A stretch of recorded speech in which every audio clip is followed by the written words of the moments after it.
So we've got a few stories. There's been a few stories this week about the never-ending topic of Twitter and Elon Musk. There's a few things that we're going to look at today. One of them here is that Apple threatens to remove Twitter from App Store, according to Elon Musk. I know that John feels similarly to me in that I'm just tired of the whole thing, but we can't get away from it. We can't get away from Twitter. We can't get away from Elon Musk, much as we would like to. Anyway, we're going to talk about it on today's not so critical update.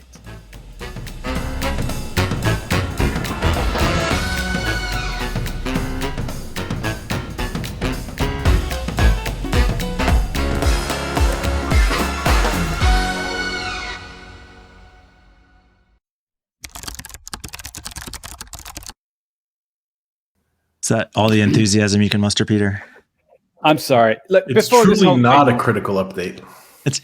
Before this whole thing, before Twitter. Elon took over Twitter, I was already at the point of like, I'm just tired of talking about Elon Musk. It's just, and I'd gone to the measures of adding muted words to Twitter and like blocking his account and all sorts. And people like you, Mike, dickheads, kept on deliberately using different versions of Melon Husk and Elon Musky and whatever, which completely defeated the point of muting those words in the first place. Musk. Yeah. Oh God, it's so tiring. But Peter, this is important news. I suppose because for every Elon shill we can convert to back away from their beliefs, it's a win. But there is there is an important angle to this that actually has nothing to do with Twitter. It has to do with the Apple App Store. Oh, so there's two sides to this story, to the Twitter story. One is all of the nonsense that Musk is doing. So relaunching Twitter Blue as Twitter Blue Gold and Gray, because Twitter Blue was an absolute failure that led to people impersonating accounts and companies losing billions of dollars in the case of Eli Lilly. Total disaster. Now this is going into V2. I don't know if they announced that it was launching or was going to launch or did launch. Who even fucking knows? Also on the Twitter side, Elon's just at his own whim unsuspending people with his amnesty program, ad hoc content moderation policies. He said there was going to be a content moderation review board, but that never happened. Now this came out just yesterday, I think, that they're ending their COVID misinformation policy. And this is actually the story, I think, that pushed me over the edge to just deleting my account, which I did today. I deleted my Twitter account today. 2 accounts. Because it's such a cesspool of negativity and wasted misinformation. Another story. Musk kind of declared victory on ending CSAM on Twitter, child sexual abuse materials, except this story talks about how it's still super easy to find. He's done absolutely nothing. Maybe he banned a few hashtags, but that's it. Meanwhile, he's out there declaring victory, and conservative news shows are saying what a hero he is for taking care of it. So that's one side. This is what's happening on the Twitter that we're all sick of. This is the noise, the drama, and this is what's leading to the 2 real impacts from the outside world, the responses from the world. One is that they're losing advertisers like crazy. Oh my God, so bad. Yeah. And Musk blames that on activists, except these companies are trying to make money, not be associated with this shit pile that Musk is creating. Anything to add on that, Peter? Go ahead. Oh, no, just the number of advertisers that he's losing is insane. 50% week on week. So down like 20% overall. And in a week, he's lost half. I mean, it's crazy how many people are jumping ship. And it's totally understandable. Another comment that John made, John made earlier, well, before we started recording, was that it feels like, reminds him of Trump, right? And it's getting more and more like that. So he's doing all this stuff on a whim, like you said. He just, I'm going to unban like all the suspended accounts, like all of them.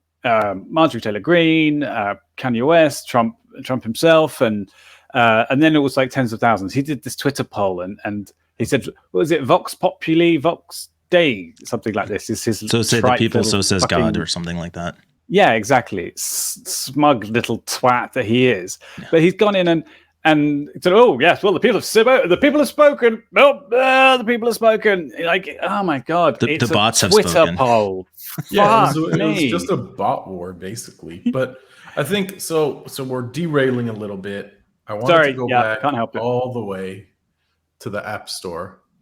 Yeah. So this was the final piece: is the App Store reaction. So, John, take this part.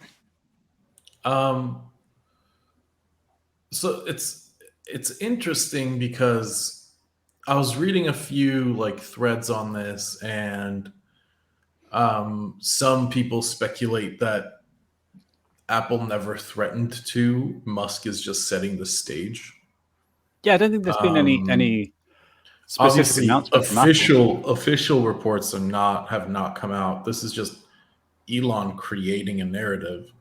Yeah, everything in this Forbes article is according to Musk.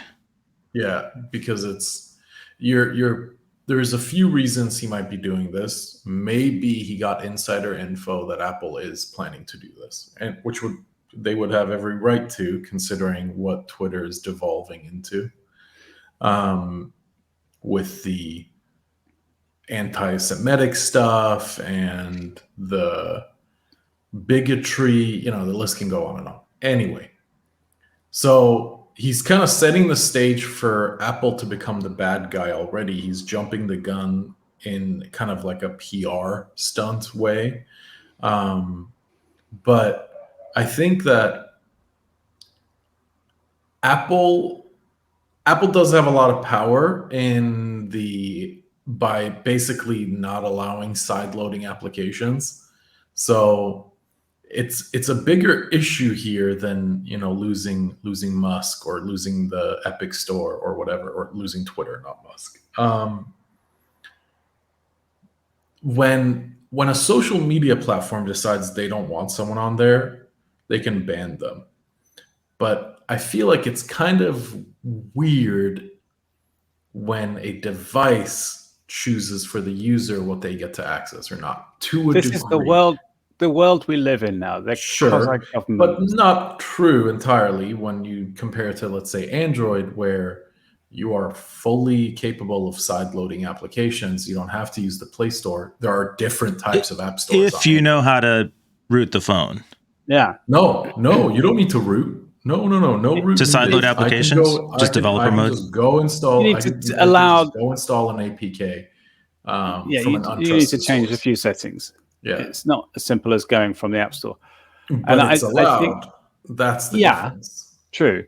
But I don't think that's going to make a huge difference at the end of the day, because most people who are Android users, who are just normal people, are still not going to know how to enable developer options to be able to allow that. I get what you're saying. Is Apple have a much tighter control over what you can actually do?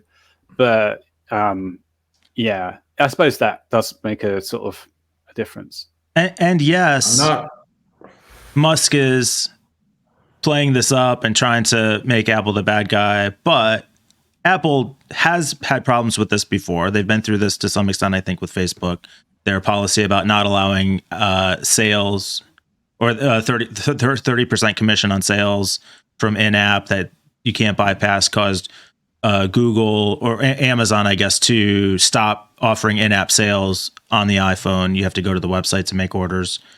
And I think John, you're making the point that you're not necessarily tied to that restriction in Android, but I do think Google and Apple kind of have a duopoly in this App Store space. Apple does have a lot of power. Their policies about what's allowed and what's not allowed are very unclear, and that is a significant issue. Also, Twitter's an absolute disaster. I wouldn't blink at Apple removing Twitter from their App Store. Like, And to a degree, what I said was a little bit wrong because I can still go into Safari on a stock iPhone and access Twitter. Yeah. But there is, there is kind of there's a statement there when one of the two app store providers, mobile app store, only two app store providers, can't really count Samsung in there. When one of them take an application off, like that's a big statement. It's kind of like not the final nail in the coffin, but it's a lot of nails. Yeah. Well, the thing I heard it compared to was Parler. I think it was either Parler or Gab, which was removed from the App Store, and it was until they had implemented a content moderation policy. I feel like there's multiple issues happening here, and they're kind of separate. And talking about one or the other is, they're sort of related, but they have different issues at the heart of them. So there is Apple and Microsoft's Google's, like you say, duopoly on the app stores, which is certainly a concern. But that's sort of separate from how Elon is behaving and acting and the things that he's doing to drive Twitter into the ground, which is a different concern. So yeah, and I think I set that up with, like, there's the Twitter side of it, and then there's the reaction side of it. Yeah. As you say, Apple could legitimately say Twitter is a hate platform and we don't want it in our app store. The problem is that's still unclear. It's unclear what the criteria are on Apple's side. They don't have a written policy that says this is how we make this determination and this is how we enforce it. The thing I think Musk is pushing back on is that, well, maybe. So again, according to Musk in the Forbes article, he's saying, it's subject to human review and just whatever some person's evaluation of the situation is.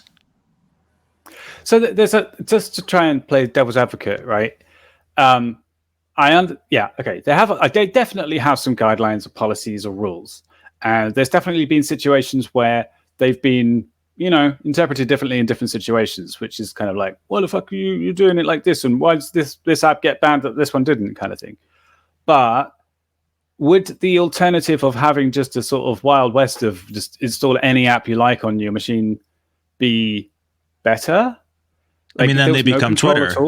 That's what Twitter's trying to say is, it's just a Wild West. We don't care what people do. Use our platform for anything. We're free speech absolutists. Right, and is that actually good? No, but then it becomes a PC. That's what I'm saying. I think having the centralized app store is more convenient, gives better quality control, and actually having some kind of rules is overall good. It's not quite shiny yet, but you're trusting those gatekeepers.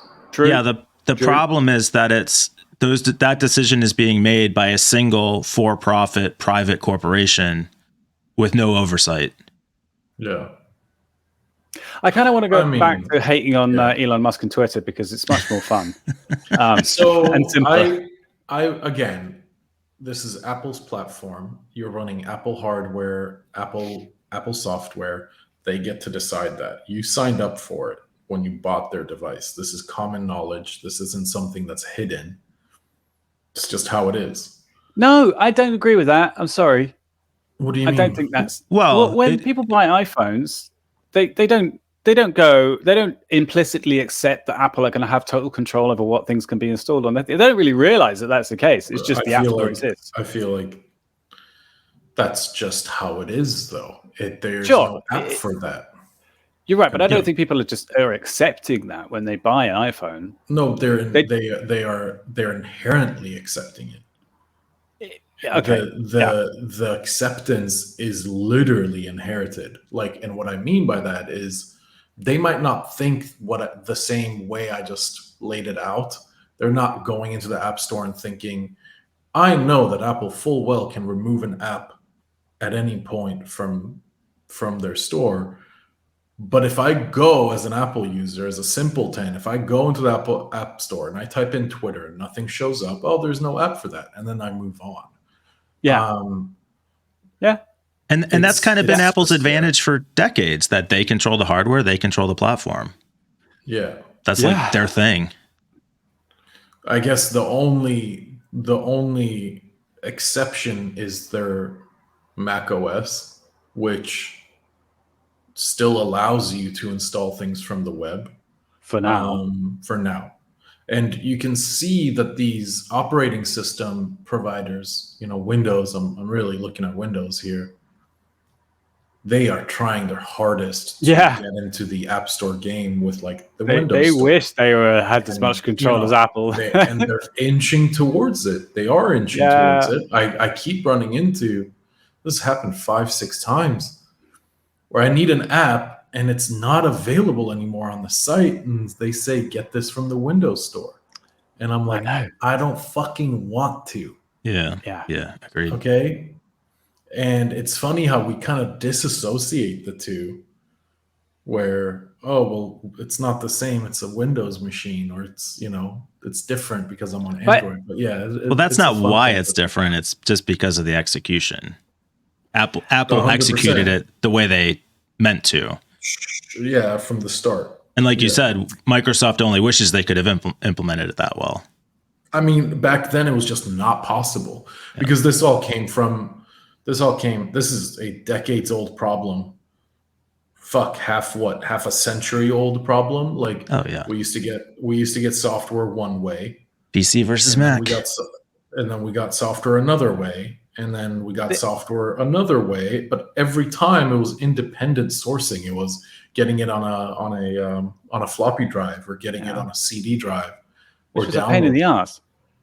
I tell you what I realize is that Apple really are playing the long game, because now there's a generation of people who have grown up with iPhones, and they just don't know there is anything other than the App Store. So they wouldn't know that you could at one point have downloaded an app and installed it manually as an option.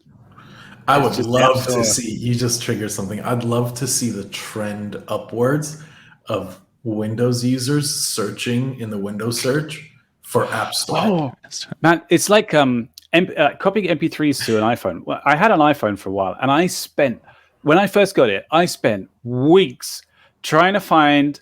I was like, I can copy my MP3 library over onto my iPhone. Nope, no. You gotta have iTunes and then import it, and like, where is it on the? I was like, you could just drag and drop it into a folder, right? Plug it in by USB and just drag and drop. No. That's illegal, Peter. All right, guys. The Apple police.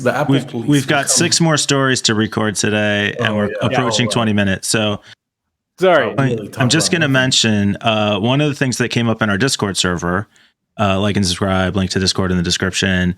And I didn't load the article here, but there was another Elon Musk story about him threatening to develop his own phone over this. And I commented that if he needs developers for the software of the App Store, I know where he can find a bunch of cheap labor who is looking for a job right now. So we're going to wrap it up on that. Thanks for watching. We'll see everyone tomorrow.